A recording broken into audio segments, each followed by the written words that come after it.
Continuando então com a nossa correção, eu vou falar um pouco para vocês sobre as figuras de linguagem, tá?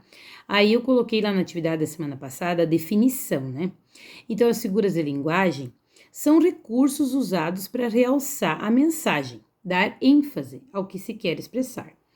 Aí vocês tinham na página 17 e 18 sobre a metáfora, a comparação e a personificação, tá?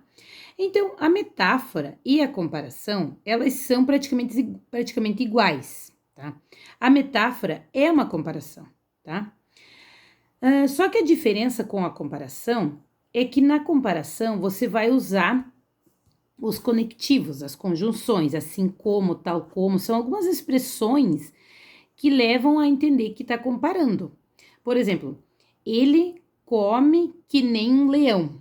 Que nem é uma comparação. Eu tô comparando a fome da pessoa com a fome de um leão. Então, ele come que nem um leão, tá? É uma comparação. Quando eu usar assim como, tal como, que nem, é comparação. Daí vocês tinham lá na página 18, né? Que a comparação, ela serve para comparar uma coisa com a outra. O nome já diz, né? E a metáfora também é uma comparação, tá? Só que na metáfora não tem esses conectivos, assim como, tal como, tá? Então, vocês têm também ali a personificação, na página 17, que é uma figura de linguagem que consiste no quê? Você atribuir qualidades humanas, né, qualidades que nós sentimos, a seres inanimados, né? Como o autor falou lá no texto, né? A tarde anunciava, né, o fim da aula, né?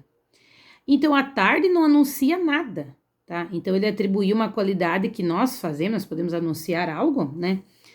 A um ser inanimado, que é a tarde, né? A tarde é um substantivo comum.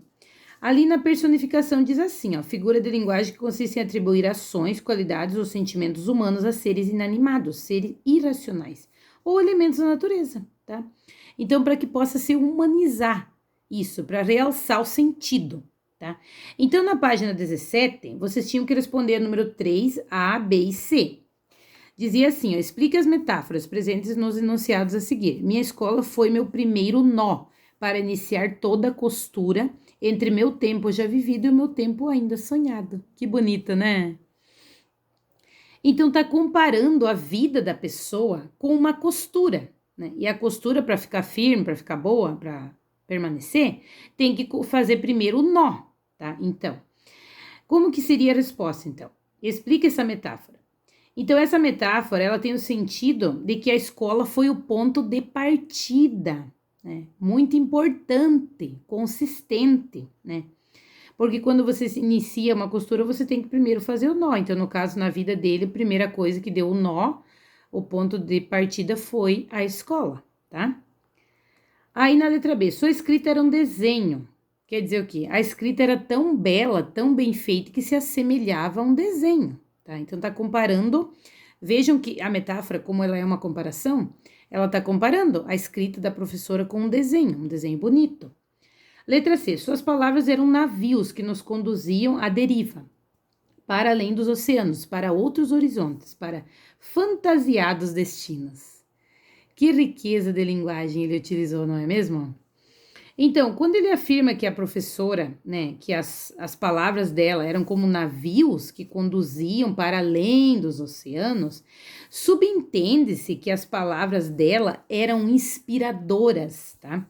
Despertavam a imaginação dos alunos. É isso que quer dizer. E a metáfora fantasiados destinos tem o sentido de destinos inusitados, destinos criativos, tá? Dessa maneira. Então, entendidas as três metáforas, A, B e C, tá? Agora, virando a página, nós temos aqui, ó. Agora, releia a frase. E quando a tarde anunciava o fim da aula.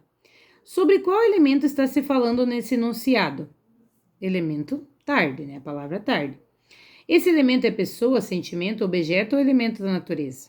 Elemento da natureza, né? Qual ação é atribuída a esse elemento? A denunciar o quê? O fim da aula, tá?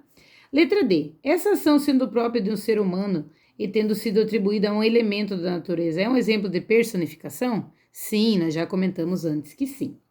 Então, qual é a figura de linguagem presente nesse enunciado? A personificação.